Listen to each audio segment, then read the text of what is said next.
आज हम जो है सदर विधायक पडरौना मनीष जायसवाल से सीधी बात कर रहे हैं और 3311 केवी से जो सप्लाई जो है पडरौना के लगभग 10,000 घरों में जो है सप्लाई जाती है और वो 3 दिनों से बाधित है। और इस बाधित में जो है लगभग हमको लग रहा है कई पानी की समस्याएं और जो है बच्चों की जो है परेशानियां, बहुत सारी समस्याएं हैं जिससे जूझ रहे हैं।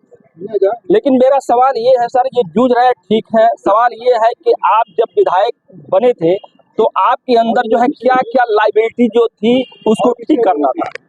निश्चित रूप से मैं जब विधायक बना था तो इस शहर में मेन समस्या हमारे सड़कों की थी, इलाके की शिक्षा व्यवस्था की थी, बस स्टैंड का था, मंडी का था, कारागार का था, ऐसे बाईपास सड़क का था, बिजली की थी, तमाम समस्याएं थी जिन समस्याओं पर मैंने वर्क किया है। लगभग मुझे लगता है कि 70 से 80% हमारे उन समस्याओं से मैंने इस इलाके को निराश दिला दिया है। बिजली संबंधित समस्या जिसके लिए आज बैठक हुई है, इसको मैं ये भी कहना चाहता हूँ कि ट्रांसफार्मर चूंकि इलेक्ट्रॉनिक आइटम है वो बिगड़ सकता है, और बिगड़ने के बाद मैंने पूर्व में भी देखा है कि यही इलेक्ट्रिक उपकरण जब बिगड़ता था तो इस इलाके में 15 दिन, 14 दिन, 12 दिन लोगों को बिजली कराना पड़ता था। मैंने पिछले बार भी जब ये इलेक्ट्रॉनिक उपकरण हमारा 10 MVA का ट्रांसफार्मर जला था, मैंने चौथे दिन इसको लगवाने का प्रयास किया था, और आज भी परसों रात को 9 बजे ट्रांसफार्मर जला था। कल उसको चेक कराया गया, कल मुझे जब सार्थक जवाब नहीं मिल पाया तो रात को मैंने 9 बजे इस प्रदेश के बड़े अधिकारियों से मैंने बात करके 10 MVA का ट्रांसफार्मर रात अलॉट कराया, जो आज सुबह लखनऊ से चलकर आज रात में अपने new Ramdham Bishunpura sub station पे पहुंच जाएगा, जिससे हमारी बिजली व्यवस्था सुचारू रूप से चालू है। और रही बात बिजली की व्यवस्था टूटने की वजह से, उसके बाद भी से मैं प्रयास कर रहा हूं कि जो इलाके हमारे इस ट्रांसफार्मर से जुड़े हुए थे उनको कहीं ना कहीं से मनकौरा से, पडरौना शहर से या अन्य किसी व्यवस्था से जोड़कर आपूर्ति थोड़ी बहुत बहाल करके, जिससे आम जनता को थोड़ी सी राहत मिल सके। आप सदर पडरौना में जो है आप टहल रहे हैं, घूम रहे हैं, काफी वर्किंग कर रहे हैं, आप काफी मेहनत कर रहे हैं, फिर भी आपके सामने आप देख रहे हैं जर्जर तारे, जर्जर पोले पडरौना में काफी ऐसा देखने को मिल रहा है। इस पर आपका क्या विचार बनाए हुए हैं? निश्चित रूप से पडरौना का जो बिजली व्यवस्था तो पूरा जर्जर था। आपको याद होगा कि जहां मैं खड़ा हूं, जिस ट्रांसफार्मर की चिंता हो रही है उस पे कभी बिजली व्यवस्था रामधाम बिशुनपुरा पे मुझे लगता था कि इस इलाके के लोगों से आप जानने का प्रयास करिएगा, 7 से 8 घंटा बिजली मिलती थी या 10 घंटा बिजली मिलती थी।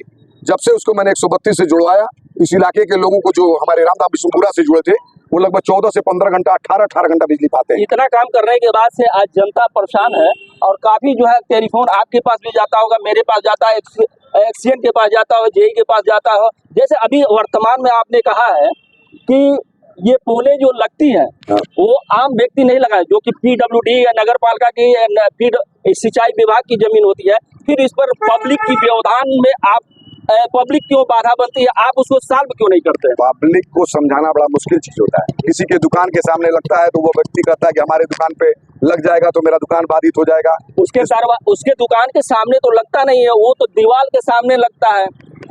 इस पे भी लोग तैयार नहीं होते हैं। आप तिलक चौक पे मैं एक ट्रांसफार्मर लगवाना चाहता हूँ 250 रुपये का, इससे झगड़ा हो जाए।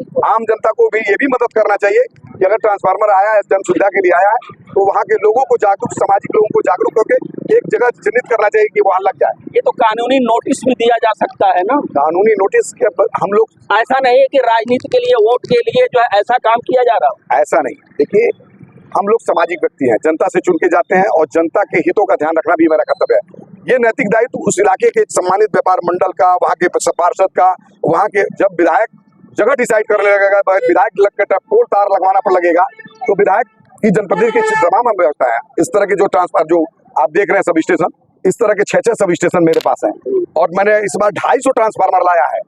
250 ट्रांसफार्मर अपने विधानसभा में लगवाने लगूंगा तो जनता के हित का और कोई काम नहीं कर पाऊंगा। ये काम तो वहाँ के क्षेत्रीय जनप्रतिनिधियों का भी है कि वो लगकर इस समस्या से निजात दिलाए। मैं तो पैकेज लाके पास करा के उत्तर प्रदेश सरकार से मैं देता हूँ, देने के बाद लोगों को थोड़ा लग के उसको काम को एहतियात उस काम को करना चाहिए। माय लास्ट क्वेश्चन मेरा ये है कि जो लाइन की व्यवस्था है, जो एक्सीएन फोन नहीं उठाते हैं या जेई नहीं फोन उठाते, इस पर आप क्या कहना चाहिए? पब्लिक की काफी जो है प्रतिक्रिया आती है। निश्चित रूप से एक्सीएन पहले से ज्यादा जवाबदेह है और SDO सबसे पहले से ज्यादा जवाबदेह है, किंतु फोनों की संख्या अब लोगों में बर्दाश्त करने की क्षमता कम रही है। अब हर 10 मिनट पे एक आदमी फोन मिलाता है। हम लोग जनप्रतिनिधि, हम लोग तो फोन उठाते हैं। हम लोग पास स्थिति होती है कि रात को 12 बजे भी लोग फोन उठा के पूछते हैं भाई साहब हाल चाल क्या है, तो बड़ा दुख होता है कि भाई रात को 12 बजे हाल चाल पूछ रहे हैं, जबकि अपनी समस्या से अवगत करना चाहिए और एक क्षणिक जवाब दें। एक क्षणिक जवाब में संतुष्ट होना चाहिए। जैसे अधिकारियों की भी ये समस्या है, अधिकारी काम करने आया है, वो अगर पोल पे काम करा रहा है, वहाँ अपने स्टाफ को सोच रहा है, उसके पास बार बार फोन जाता है, उससे भी उसको दिक्कत होती है। मगर कुछ लोगों को ऐसा चिन्हित करना चाहिए, कुछ सम्मानित व्यापार मंडल के लोगों को, कुछ सभासद लोगों को, कुछ सामाजिक लोगों को, जिनको चिन्हित करके उनका फोन आवे तो उनको उठा के जवाब देना चाहिए।